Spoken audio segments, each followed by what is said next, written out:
Bonsoir, bonsoir, bonsoir la famille générale 5 étoiles. J'espère que vous allez bien. Likez, partagez la vidéo dans tous les groupes, maximum de partage. Transition CNRD. Ah oui. Monsieur Abdoulaye Yero Baldé.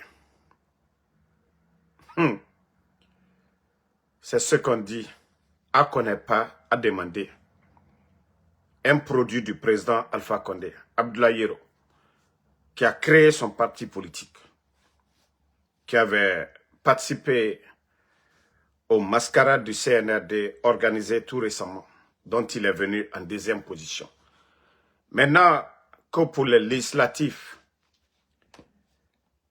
le parti de M. Abdoulaye Yero a rendu sa lettre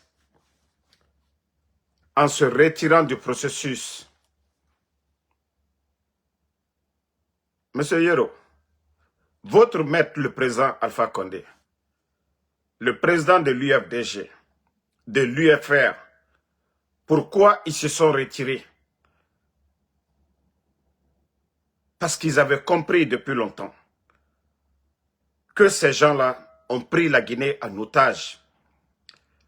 Les accompagner, c'est de légitimer tout ce qu'ils sont en train de faire. C'est pourquoi l'UFDG, ANAD, le RPG Arc-en-Ciel et les autres partis politiques, les partis alliés, le FNDC, la société civile, ils ne se sont pas associés aux mascarades du CNRD. Voilà. On savait que le parti de M. Abdoulaye Yero, Frondek, allait se retirer. Personne, en tout cas je ne dis pas les démagogues, je ne dis pas les profiteurs, les mauvaises personnes. Personne ne peut s'associer avec le CNRD. Je ne dis pas les profiteurs. Et le communiqué de presse, retrait du Frondex du processus électoral en cours, élections législatives et communales 2026, Conakry 28 avril 2026, face aux violations répétées du code électoral et au déséquilibre manifeste du processus en faveur de la mouvance présidentielle et de ses alliés, le Frondex a décidé ce jour de se retirer du processus électoral en cours. Réunion en session extraordinaire, le bureau politique du Frondex a pris acte des violations graves, persistantes et qui caractérisent le processus électoral en cours en vue des élections législatives et communales en République de Guinée prévues le 31 mai 2026. Notre formation politique constate avec une vive préoccupation que les conditions minimales d'instruction libre, transparent et équilibre ne sont aujourd'hui plus réunies. Les violations du code électoral, loin d'être ponctuelles, traduisent un schéma cohérent visant à orienter l'issue du vote en faveur de la mouvance présidentielle et de ses alliés. Le parti Frondex dénonce notamment les violations à répéter du code électoral, les défauts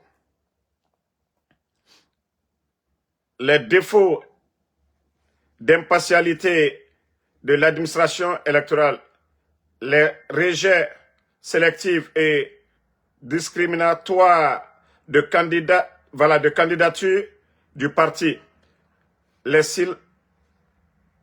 silences des organes de régulation face aux saisines et recours formulés, l'absence de garanties suffisantes quant à la transparence des opérations de vote, de proclamation des résultats. Donc, M. Abdoulaye Yero, son parti a décidé tout simplement de se retirer, vu déjà ces manquements qu'il vient de citer. Mais il devait comprendre depuis fort longtemps.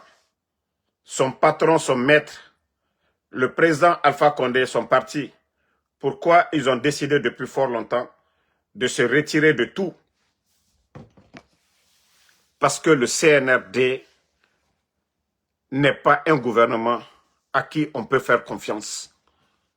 Oui, si vous voyez que ces grands partis politiques, dès le départ, ils ont décidé de dire non, on ne peut pas s'associer avec ces bandits-là. C'est ça. Monsieur Yoro, ce n'est que le début. Vous n'avez absolument rien compris. Hein. Pourtant, c'est vous qui étiez deuxième hein, de leur mascarade. Ça, ce n'est que le début. Voilà, ce n'est que le début.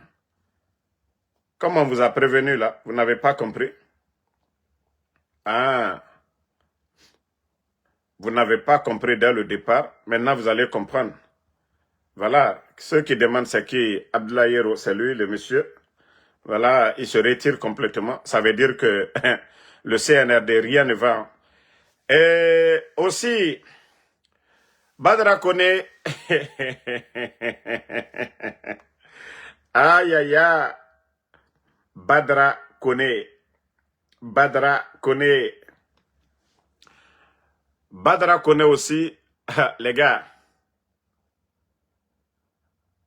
il a passé la nuit aussi en prison, hein, parce que tous les démagogues, on vous avait dit. Ça dit, vous allez bouffer un peu, vous allez manger. Mais avec le CNRD, vous allez tous partir. Toutes les bonnes personnes, tous ceux qui s'associent avec le CNRD, vous allez pourrir. Vous allez pourrir, oui. Aujourd'hui, voilà, l'homme qui était le délégué spécial, hein, l'homme qui a été choisi par Mamadi Doumbouya. Si vous n'acceptez pas de faire tout à 100% avec eux, vous voulez juste avoir un pied dedans, un pied à côté, ils vont vous salir. Donc, Badra Kone aussi a goûté. Voilà. Sous mandat de dépôt et à la maison centrale de Conakry. Badra. Hein? Pour moi, c'est pas mieux. Au moins, Damaro, moi, je suis opposant, je suis là, je suis tranquille. Plus de 50 États. Partout dans le monde, je peux aller tranquillement. Mais vous qui avez dit CNRD, CNRD. Ah, maintenant, votre place, c'est la maison centrale, là. C'est la maison centrale, Badra Kone. Comme on a omumere oui même. Otanaga non, otanan kotabirimbe, c'est vous qui êtes malin. Mais je vous ai dit, beaucoup parmi vous, vous allez regretter avec le CNRD. Mamadi Doumbouya Nara, à du gouvernement. Les anciens, ceux qui ont manqué, oui, vous qui étiez là, dit non, la cellule elle doit être présente en Guinée. Voilà. Aujourd'hui, c'est lui qui est placé à la maison centrale comme ça. Bac. Aha. CNRD Moubara Falaobe. Tant que CNRD ne dégage pas, la Guinée kam yomu heri tan sotoma. Her yo, moussotofe. Bon, famille, le frère de Siakabari, Nanyalen, le ministère qui avait le deuxième plus grand budget au début du CNRD. Ça dit, l'argent qu'il a volé, on ne peut même pas compter. Qui a été reconduit par Mamadi Doumbouya, l'homme qui disait que pas de recyclage. C'est lui encore qui sort qu'Osimandou, aujourd'hui, les personnes qui travaillent sur le projet de le train, voilà, qui travaillent sur le projet, qu'on prenne le train de Foukaria jusqu'à Beila aujourd'hui. Les travailleurs de Simandou, venez comme maintenant là, vous prenez le train de Foukaria jusqu'à Beila là-bas. C'est quel genre de train qui est sur la ligne Foukaria-Beila? Ça dit quand vous voulez mentir, quand on dit qu'il n'y a pas d'avantage de Simandou, il n'y a même pas une école, je dis bien une école, il n'y a pas d'eau potable, pas de centre de santé, il n'y a rien Simandou à apporter aux Guinéens. Ça fait 4 ans et demi que le CNRD est là.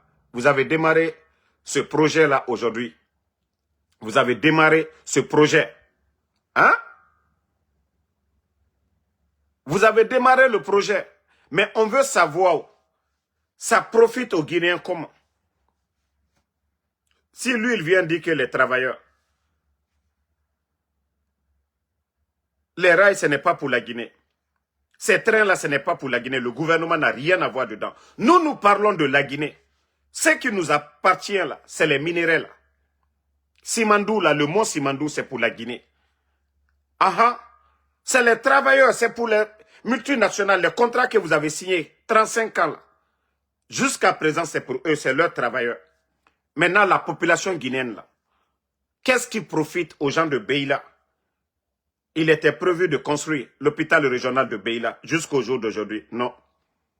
C'est l'aéroport parce que les boss là, les multinationales là, leurs directeurs et autres là viennent dans les avions de Conakry à Beila là-bas, dans les avions. Et vous, vous allez venir vous flanquer devant nous. Que vous allez mentir encore devant les Guinéens. Partagez la famille. Mentir devant les Guinéens que non, les travailleurs sont rentrés, sont sortis. On vous dit Simandou a échoué sur tous les plans. Même l'eau potable, forage dans mon village. Vous savez que Simandou, c'est dans mon village là-bas. Le village est Simandou là, c'est à côté de mon village aussi. Il n'y a même pas 3 kilomètres. Mais vous avez apporté quoi? Partagez, hein, ils veulent saboter encore le live. Rien du tout. Vous n'avez rien apporté, absolument rien. Donc, arrêtez de mentir. Bon, famille, on va aller encore faire un tour du côté du Mali. Les ennemis du Mali ont parlé. Oh, Assimi Goïta, il est au Niger. Oh, que non, Assimi Goïta n'est pas là. D'autres même ont dit certains propos, voilà, que nous ne pouvons pas dire ici. Et le Baobab, le président du Faso est sorti, et le président du Mali est sorti aujourd'hui. Il y a d'autres qui ont commencé à dire que non, c'est les anciennes images. Tellement que l'ennemi souffre. Tellement que l'ennemi souffre. Et ce qui est derrière ici, où c'est écrit 2025, l'ennemi, au lieu même de voir la présence de l'ambassadeur, la présence de ces personnes-là, ils n'ont pas vu ça. Comme c'est écrit derrière ici, qu'au 2025, l'ennemi a commencé à dire non, non, non, c'est une ancienne image des Africains. Tellement que non, ces gens-là ont la haine, voulaient que le Mali tombe sous les attaques de ces terreaux. Bon, nous, on a rien dit. Le président Assimi Goïta ne s'est pas limité là. En tant qu'un bon président, il s'est rendu dans la famille du général. Ça aussi, l'ennemi, vous pouvez venir dire encore que ça, c'est en 2025. C'est-à-dire comment on peut être de mauvaise foi. Hein? Malgré la présence de l'ambassadeur de la Russie. Ça aussi, vous allez dire encore ça, c'est en 2005, hein? Ou bien? Hein? Le président Assimi Goïta s'est rendu dans la famille du ministre et il s'est rendu au chevet des malades.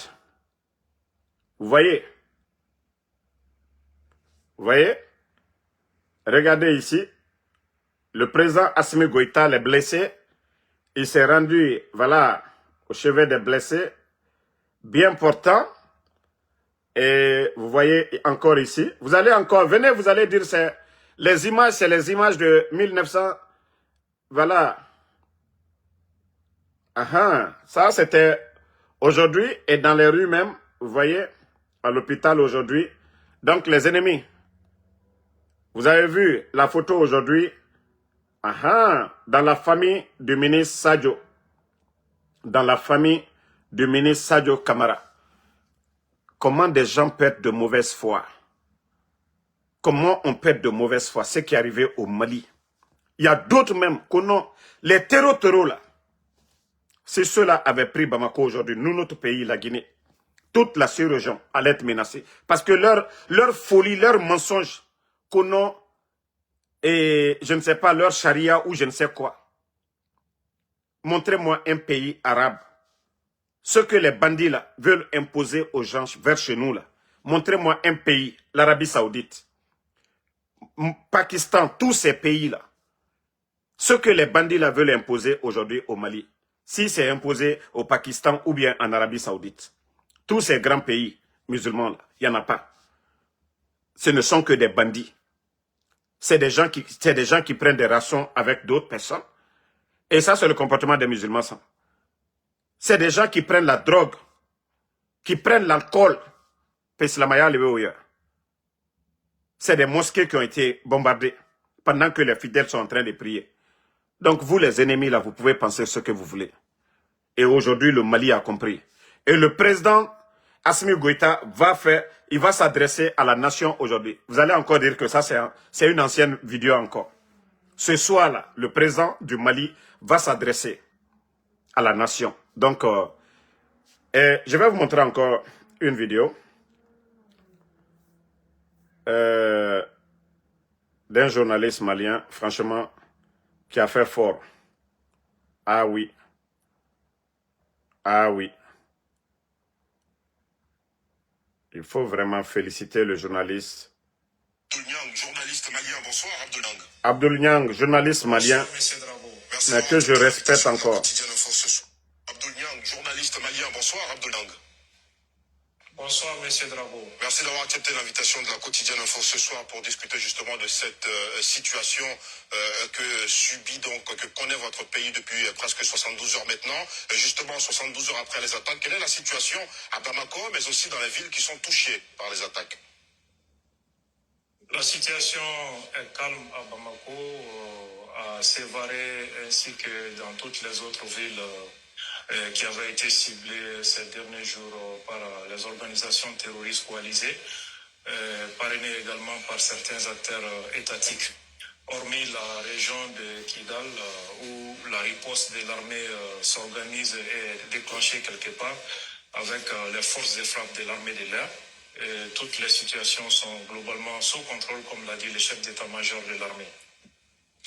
Et aujourd'hui, quel est justement le ressenti des populations de façon générale? Est-ce la peur, la colère, la tristesse? Les Maliens sont toujours fiers de leur pays et de leur armée. C'est vrai, ils sont sous le choc à cause de la disparition de l'illustre ministre de la Défense, le général de corps d'armée Sadio Kamara.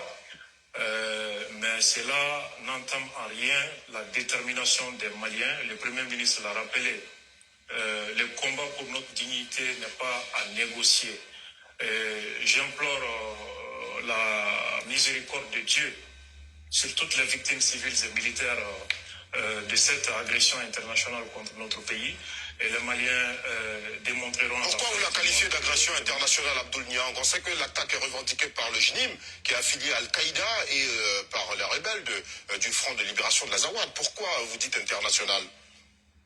C'est vrai, les observateurs extérieurs ne peuvent pas comprendre cette dynamique. Le JNIM, vous avez vu le communiqué du FRDC que vous appelez FLA.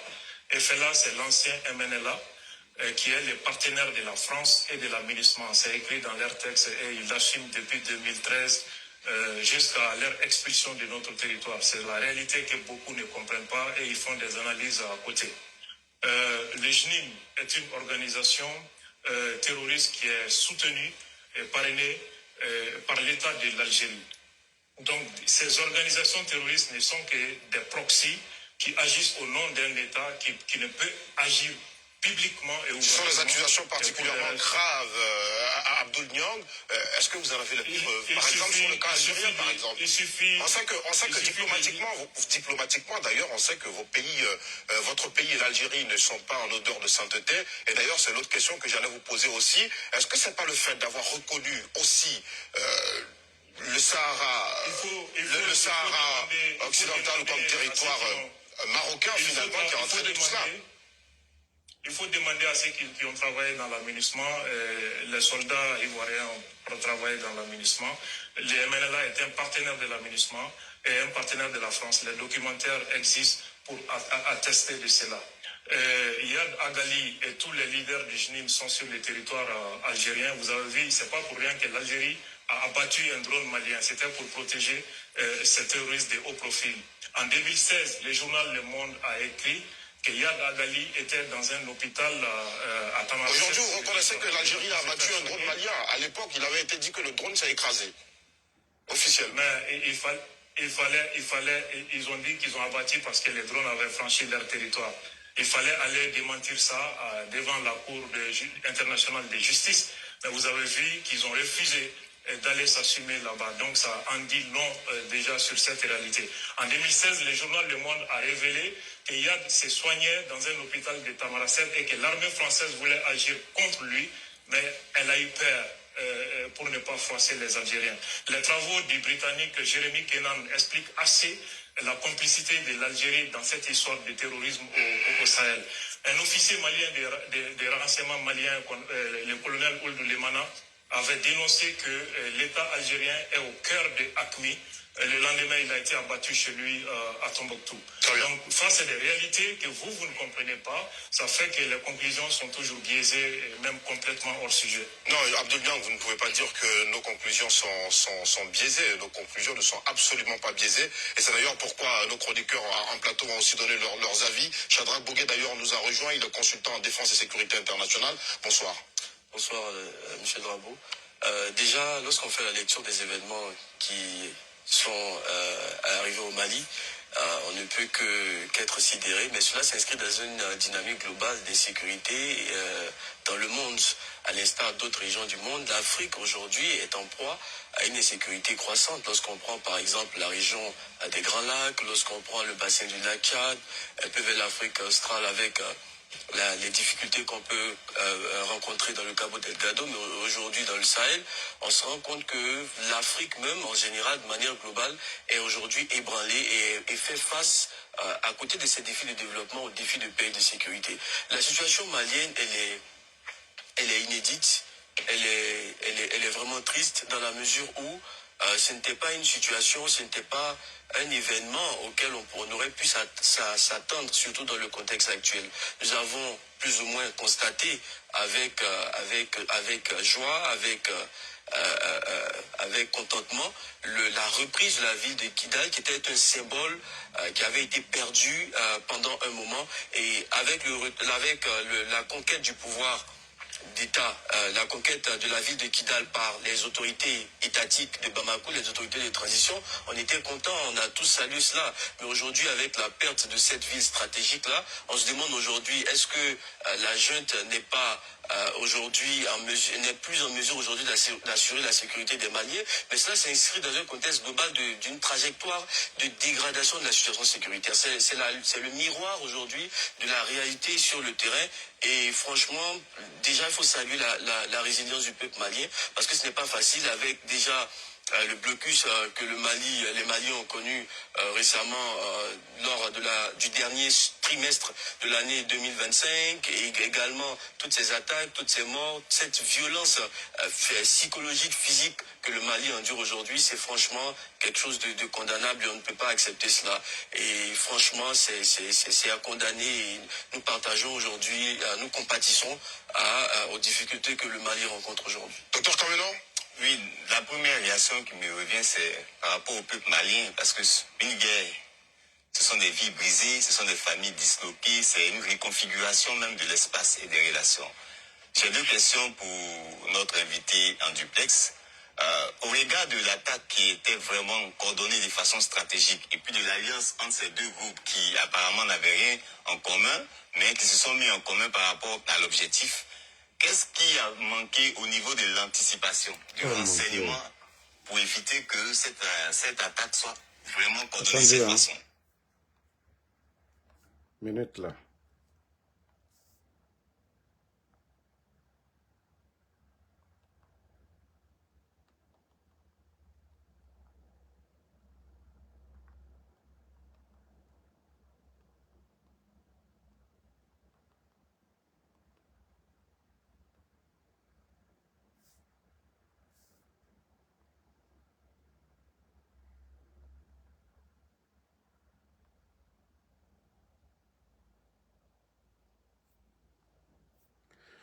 Bon, minute.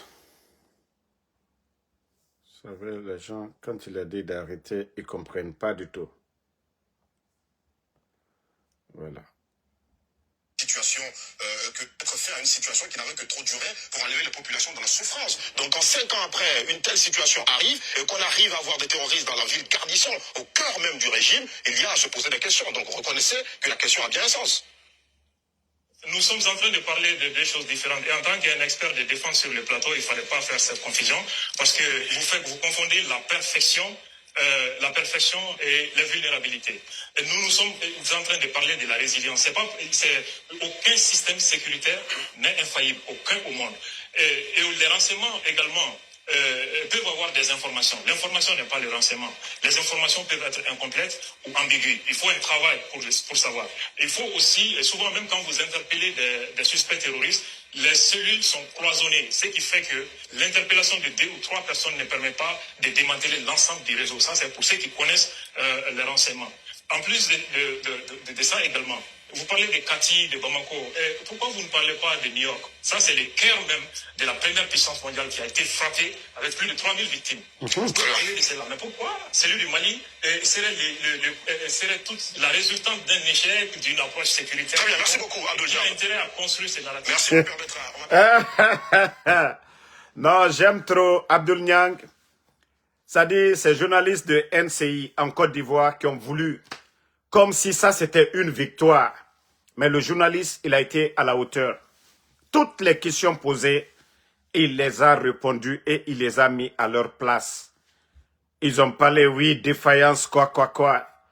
Abdoul Niang a donné des exemples. Il a donné, voilà, le 11 septembre et tout ça là, qu'est-ce que vous allez dire? L'attaque de Grand Bassam même en Côte d'Ivoire, qu'est-ce qu'ils vont dire de tout ça? Au lieu de soutenir le Mali, les accompagner. Non. Il y a d'autres qui ont voulu. C'est-à-dire, c'est le pouvoir de Assimi Goïta. Pourtant, la France et tout, et MINUSMA, ils étaient tous sur le territoire malien. Qu'est-ce qu'ils ont pu faire? Hein? Qu'est-ce qu'ils ont pu faire? En tout cas, bravo au journaliste malien Abdoul Niang, qui a vraiment mis tous ces journalistes escrocs à leur place, parce qu'il n'est pas passé à côté. Il a répondu à toutes les questions. Merci et n'oubliez pas de suivre aujourd'hui ceux-là qui sont contre le Mali, ceux-là qui disaient où est le président Assimi Goïta. On vous a dit, l'objectif de ces bandits-là, c'était de l'éliminer le président malien Assimi Goïta. Mais Dieu merci, voilà. Et malheureusement, c'est le ministre de la Défense qui a payé les frères, paix à son âme. Et nous soutenons le Mali à bas ces terreaux et que la paix revienne au Mali. Bonne soirée et ce soir, si Dieu le veut bien, je crois que je vais faire le live avec, vous voyez déjà, on vous a dit le début de connexion à Conakry, ils vont réduire. Donc, ils vont empêcher les gens. C'est pourquoi je n'aime pas donner l'heure, surtout que je vais faire un live. À chaque fois j'annonce que je vais faire un live, les gens de la Guinée ne pourront pas suivre parce qu'ils vont réduire le débit de connexion. Voilà, je vous ai toujours dit que je ne donne pas d'heure. Malheureusement, hier, voilà, le monsieur avait dit qu'aujourd'hui, on va le faire. C'est pourquoi moi, mes vidéos, il n'y a pas d'heure, il n'y a pas de temps. Je fais quand je veux. Vous avez vu, hier, il y avait combien de personnes? C'est toujours comme ça.